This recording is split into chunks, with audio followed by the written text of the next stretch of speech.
कैसा हो अगर आपको 14 महीने तक बीच समंदर में एक छोटी सी नाव पर छोड़ दिया जाए और उस नाव का कंट्रोल भी आपके हाथ में ना हो, ना ही आप किसी बाहरी दुनिया से संपर्क कर पाएं और ना ही आप 14 महीने तक किसी इंसान की शक्ल देख पाएं, ना ही आपके सर के ऊपर छत हो और ना ही सोने के लिए समतल जमीन, ना ही खाने के लिए खाना हो और ना ही पीने के लिए पानी हो, तो सिर्फ एक चीज, दूर तक फैला हुआ तूफानों से भरा नीला समंदर।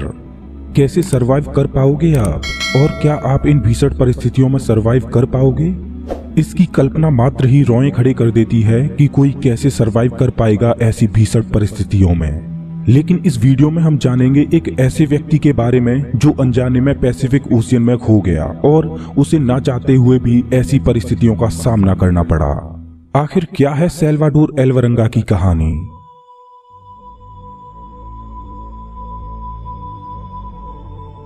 क्या आप जानते हो कि अगर पृथ्वी पर जितनी भी जमीन मौजूद है उस सबको मिला दिया जाए, उससे भी 3 गुना बड़ा है पैसिफिक ओशियन। अगर यहाँ पर इस ओशियन में कोई खोता है तो इस बात के बहुत कम चांस हैं कि उसको ढूंढा जा सके।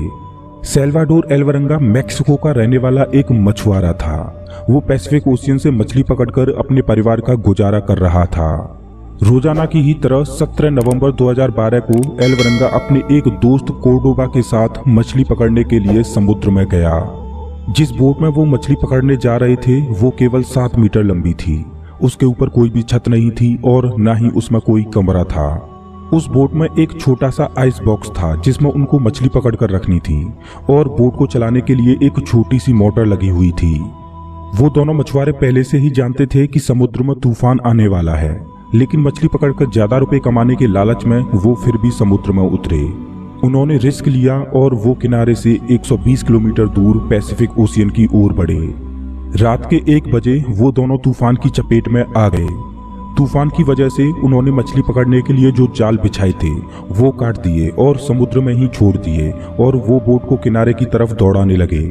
6 घंटों तक उन्होंने लगातार बोट को किनारे की ओर भगाया और वो किनारे से महज 24 किलोमीटर दूर थे और उन्हें जमीन पर मौजूद पहाड़ों के शिखर दिखाई दे रहे थे। लेकिन तभी बोट को चलाने वाली मोटर खराब हो गई। लेकिन बोट में लगा रेडियो अब भी काम कर रहा था और उन्होंने रेडियो की सहायता से अपनी लोकेशन अपने बॉस को बताई। उसके बॉस ने कहा कि वो उनको लेने आ रहा है, लेकिन उनके रेडियो की भी बैटरी डाउन हो गई और उनका रेडियो भी ऑफ हो गया। सोचो कि उस समय वो लोग कितने फ्रस्ट्रेट हुए होंगे कि वो बोट को कहीं ले जा भी नहीं सकते और उनका बाहरी दुनिया से भी संपर्क टूट गया। जमीन नजदीक ही थी और उन्हें क्षितिज में खड़े पहाड़ नजर आ रहे थे, लेकिन विपरीत दिशा में चल रही हवा उनकी बोट को किनारे से दूर बहाने लगी और क्षितिज में दिखाई दे रहे पहाड़ धीरे धीरे गायब होने लगे और उनकी बोट गहरे समुद्र की ओर बढ़ने लगी।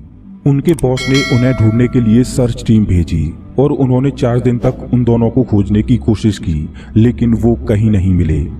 हार मानकर उनके बॉस ने उन्हें ढूंढना बंद कर दिया। 5 दिनों में हवा का बहाव उन्हें किनारे से 450 किलोमीटर दूर बहा ले गया। उन दोनों के सामने चारों दिशाओं में केवल नीला समंदर था और इतने बड़े समंदर में उनकी बोट बहुत छोटी थी जिसको आसमान से ढूंढ पाना संभव नहीं था। उनके पास ना तो कोई फ्लेयर गन थी और ना ही कोई ऐसी डिवाइस थी जिससे सिग्नल भेजकर वो मदद मांग सकें। ऐसी सिचुएशन में उनका भोजन था मछलियां, कछुए और समुद्री पक्षी।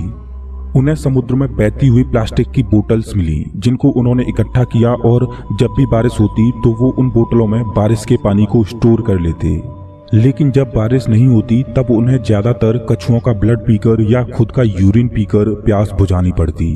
सोचकर देखो कि उस समय उन दोनों को कैसा लग रहा होगा कि दिन प्रतिदिन गुजर रहे हैं और वो दोनों एक छोटे से बॉक्स में हैं और वो अपना समय काटने के लिए मछलियां पकड़ते हैं, एक दूसरे से बात करते हैं, रोते हैं, हंसते हैं और अपने घर वालों को याद करते हैं और उम्मीद करते हैं कि शायद उन्हें कोई खोज ले। ऐसे ही 4 महीने गुजर गए, लेकिन अभी तक उनको किसी ने भी नहीं खोजा। 4 महीनों बाद एल्वरंगा के दोस्त कोर्डोबा ने जीने की आस छोड़ दी और इस वजह से उसने खाना पीना भी बंद कर दिया और परिणाम स्वरूप उसका शरीर कमजोर होता गया। कोर्डोबा इतना कमजोर हो गया कि उसकी जीवन लीला ही समाप्त हो गई। ये सोचकर रोए खड़े हो जाते हैं कि उस समय क्या बीती होगी एल्वरंगा पर। उसका इकलौता साथी भी उसका साथ छोड़कर जा चुका था अब विशाल पैसिफिक ओशियन में एलवरंगा अकेला था।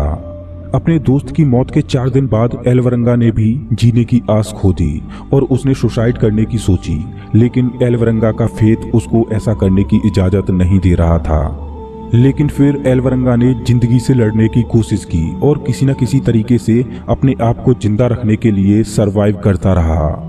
अभी आप जो मैप देख रहे हो, इसमें एलवरंगा मिडिल ओशियन में कुछ यहाँ पर था। इस एरिया में शिप कभी कभार ही आया करते हैं। लगभग 8 महीनों बाद एक कार्गो शिप वहां से गुजरी। एलवरंगा ने खड़े होकर इशारे भी किए, लेकिन शिप सीधी निकल गई और किसी का भी ध्यान एलवरंगा की ओर नहीं गया।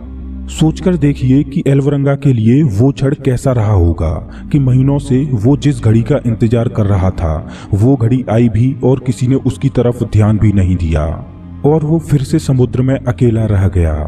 कितना फ्रस्ट्रेशन वाला समय रहा होगा उसके लिए वो। 11 महीनों में एलवरंगा अपनी छोटी सी बोट में 8000 किलोमीटर ट्रेवल कर चुका था और इस जर्नी में उसने कड़ाके की धूप और तूफानों का सामना किया। फाइनली 30 जनवरी 2014 को उसे पानी में तैरते हुए नारियल दिखाई दिए और आसमान में उड़ते हुए पक्षी दिखाई दिए। एलवरंगा समझ गया कि जमीन आसपास ही है और उसे एक आइलैंड मिला। एलवरंगा ने बोट से जंप किया और तैरते हुए उस टापू पर पहुंच गया। 438 दिनों तक पानी में रहने के बाद उसे जमीन पर रहने का सौभाग्य प्राप्त हुआ। उस टापू पर उसे एक घर नजर आया और उसने घर का दरवाजा नॉक किया। ये लम्हा एलवरंगा के लिए सबसे खूबसूरत लम्हों में से एक था, जिसमें उसकी इतने महीनों बाद किसी इंसान से मुलाकात हुई। वो टापू समुद्र के बीचों बीच था। अगर वो उस टापू को भी मिस कर देता तो आगे उसको 5000 किलोमीटर के बाद ही जमीन नसीब हो पाती और उसको 240 दिन और लग जाते वहां तक पहुंचने में। बाद में एलवरंगा अपने घर आया और उसने अपनी इस जर्नी की किताब लिखी। जाने अनजाने में एलवरंगा ने समुद्र में 438 दिनों तक रहने का एक ऐसा रिकॉर्ड बना दिया जिसको कोई भी इंसान तोड़ना नहीं चाहेगा। एलवरंगा की इस कहानी से हमें बहुत बड़ी सीख मिलती है कि हमें कभी भी आस नहीं छोड़नी चाहिए। भले ही मंजिल कितनी ही दूर क्यों ना हो, लेकिन धीरे धीरे कदम बढ़ाने से वो एक दिन मिल ही जाती है। अगर एलवरंगा के उस दोस्त ने आस नहीं छोड़ी होती तो शायद वो भी आज जिंदा होता। दोस्तों, अगर आपको ये वीडियो पसंद आया हो तो लाइक करें और ऐसे ही मजेदार वीडियोज के लिए चैनल को सब्सक्राइब करें, साथ ही बेल आइकन दबाएं।